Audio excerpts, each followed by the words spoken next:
Meme साहब, आप काफ़ी देर से यहाँ बैठी हुई हैं। आप किसी का इंतज़ार कर रही हैं? नहीं नहीं भैया, मैं किसी का इंतजार नहीं कर रही हूँ। एक्चुअली क्या है ना, मेरा इस कंपनी में आज इंटरव्यू है, इसलिए मैं आई हूँ। इस कंपनी में? हाँ जी। मीम साहब, बहुत बड़ी कंपनी है ये, बहुत नाम सुना है मैंने इसका। पर ये कंपनी तो 10 बजे खुलती है और अभी तो 9 बजे हैं। आप इतनी जल्दी क्यों आ गई?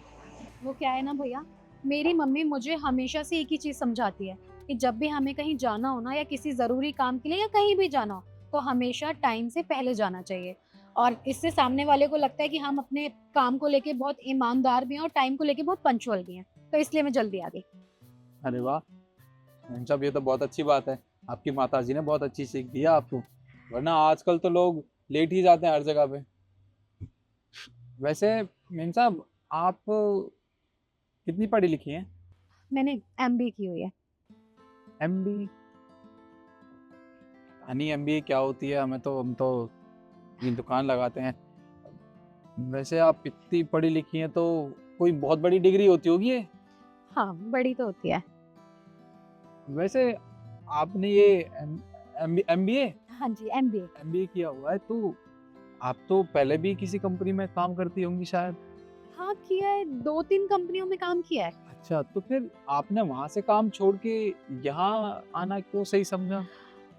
एक्चुअली क्या है ना भैया, जहाँ मैं काम करती थी ना, उसके हिसाब से मैं हाईली क्वालिफाइड थी, इसलिए मैंने वहाँ से काम छोड़ दिया। हाईली? हाईली क्या? हाईली क्वालिफाइड मतलब हाईली एजुकेशन थी मेरी। अच्छा अच्छा, होशियार थी ज्यादा। भैया, इसका मतलब ये होता है कि जहाँ भी हम काम करने जा रहे हैं, उसके हिसाब से हम कुछ ज़्यादा ही पढ़े लिखे थे, इसलिए मैंने वहाँ से छोड़ दी और मैं इस कंपनी में आ गई। बहुत सही किया मीम साहब आपने। हर आदमी को हक है अपनी जिंदगी में आगे बढ़ने का। बहुत सही किया। वैसे मैं आपकी ये डिग्री कहते हैं ना, डिग्री हाँ हाँ। देख सकता हूँ मैं? हाँ, क्यों नहीं, आप देख सकते हैं, ये लीजिए।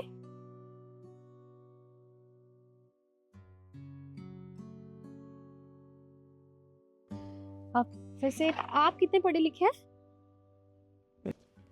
मैम साहब, हम कहाँ पढ़े लिखे हैं? आप देख ही सकती हैं, हम तो यहाँ दुकान लगाते हैं। पहले हमारे बाबूजी बैठा करते थे यहाँ पे, वो दुकान लगाया करते थे।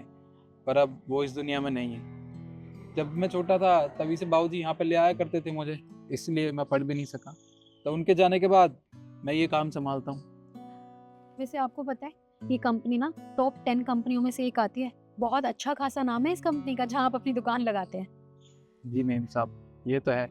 यहाँ पास में ही ना कॉलेज है, तो यहाँ दुकान लगा लेते हैं। जो भी लोग हैं स्टूडेंट लोग, वो यहाँ आके किताब ले जाते हैं हमसे, तो थोड़ा मुनाफा मिल जाता है, घर चल जाता है हमारा।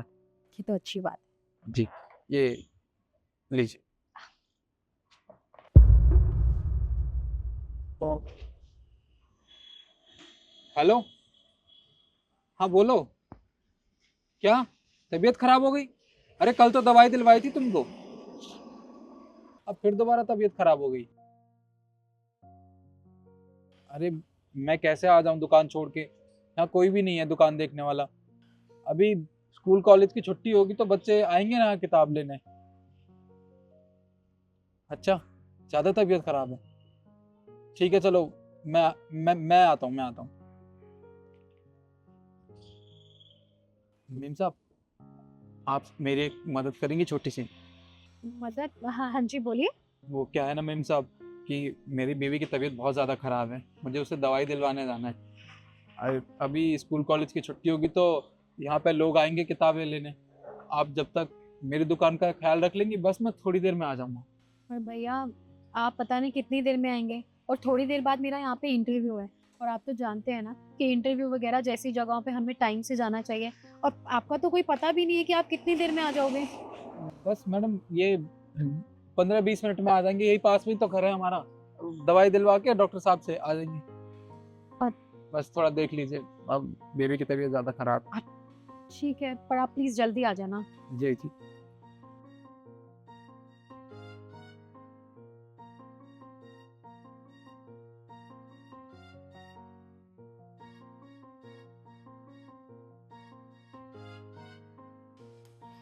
ये वाली बुक कितने की है? ये वाली 300 रुपए की है। इतनी महंगी? 300 रुपए की? अरे वो दुकान वाला तो पीछे 200 रुपए की दे रहा है।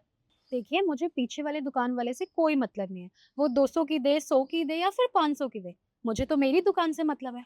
और आप एक बात बताइए, आप जगह तो देखिए कि हम ऑन रोड पे बैठे हैं, और दूसरी बात मैं कितने प्रोफेशनल तरीके से बैठी हूँ, ये सब चीजें भी तो मैटर करती है ना। तो ये तो 300 रुपए की है, अगर आपको ठीक लगता है तो आप ले लीजिए, और अगर आपको और भी लेनी है तो डिस्काउंट भी लगा दूंगी। हाँ, मुझे एक बुक और लेनी है, पर डिस्काउंट दोगे तभी लूंगा। अरे हाँ हाँ, डिस्काउंट मिलेगा, आप ले लीजिए।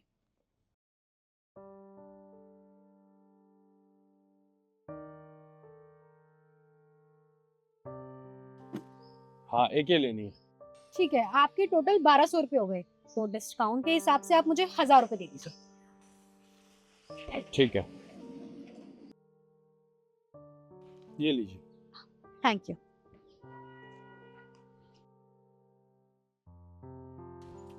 मेम साहब ज़रा माफ़ कर दीजिएगा, वो डॉक्टर साहब थे नहीं ना, लेट आए थे, इसलिए मैं देर हो गई मुझे। अब कोई बात नहीं भैया, अभी वैसे भी इंटरव्यू में ना टाइम है, तो कोई देरी नहीं हुई है, कोई बात नहीं। अब वैसे ये लीजिए, आपकी कुछ बुक सेल की थी मैंने, ये उसी के पैसे हैं। बुक सेल की थी, पर मैं तो किताबें गिन के गया था, यहाँ तो बस 2 ही किताबें कम है। तो 2 ही किताबें सेल हुई हैं। पर वो तो 500 रुपए की थी ना, और ये तो 1000 रुपए है। वो क्या है ना, मैंने कुछ डिस्काउंट दिया था उन्हें, तो उन्होंने ले ली, और वैसे मुझे मार्केटिंग स्किल्स भी है, तो बस फिर। अरे वाह मेम साहब, आप तो बड़ी होशियार हैं। मतलब आपने वो किताबें जो कि 500 रुपए की थी, आपने 1000 रुपए में बेच दी। हाँ, उन्हें मैंने कुछ डिस्काउंट के बारे में बताया, तो उन्होंने 2 किताबें ले ली, इसलिए मैंने उन्हें बेच दी। मेम साहब वाकई में आप तो बहुत होशियार हैं। सही कह रहे हैं आप। वैसे अब 5 मिनट बचे हैं, मैं चलती हूँ वरना मैं लेट हो जाऊंगी। सुनिए, आपका इंटरव्यू हो चुका है, आपको कहीं जाने की जरूरत नहीं है। इंटरव्यू हो गया? आप कैसी बातें कर रहे हैं? इंटरव्यू ऑफिस के अंदर है, बाहर थोड़ी ना है। तो मैं जाती हूँ। नहीं मिसेस शो, आपका इंटरव्यू ऑलरेडी हो चुका है, और इंटरव्यू मैंने लिया है। मैं इस कंपनी का ओनर निखिल शर्मा। आप Nikhil Sharma? Hello sir. Hello. पर सर, आप इस कंपनी के ओनर हैं, तो ये सब क्या था? मिस इशू, वो क्या है ना कि मैं इस कंपनी में बैठ के भी इंटरव्यू ले सकता था, पर मैंने सोचा कि इंटरव्यू तो कोई भी ले सकता है, इससे सिर्फ इंसान के होशियार होने का, उसके इंटेलिजेंट होने का पता चलता है, पर वो कितना ईमानदार है ये पता नहीं लगाया जा सकता। और इसका पता लगाने का सिर्फ एक तरीका था मेरे पास, जो कि ये था।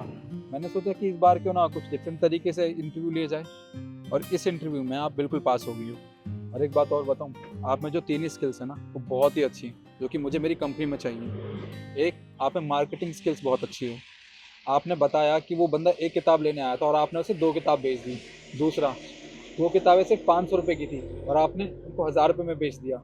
और तीसरा, आपने 1000 रुपये कमाए भी, उसके बावजूद भी अगर आप चाहती तो 500 रुपये अपने पास रख सकती थी, पर आपने ऐसा नहीं किया। इससे पता चलता है आप होशियार होने के साथ साथ बहुत ईमानदार भी हैं, और मुझे अपनी कंपनी में ऐसे लोग चाहिए जो मेरी कंपनी को नई ऊंचाइयों तक पहुंचा सकें, और उसके लिए ईमानदारी होना बहुत ज़रूरी है।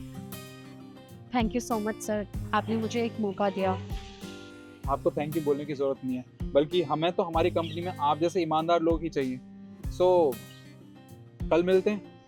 अब श्योर, कल आती हूँ मैं टाइम से। ठीक है, कल सुबह 9 बजे मुझे मेरे ऑफिस में मिलना। Okay sir, see you tomorrow.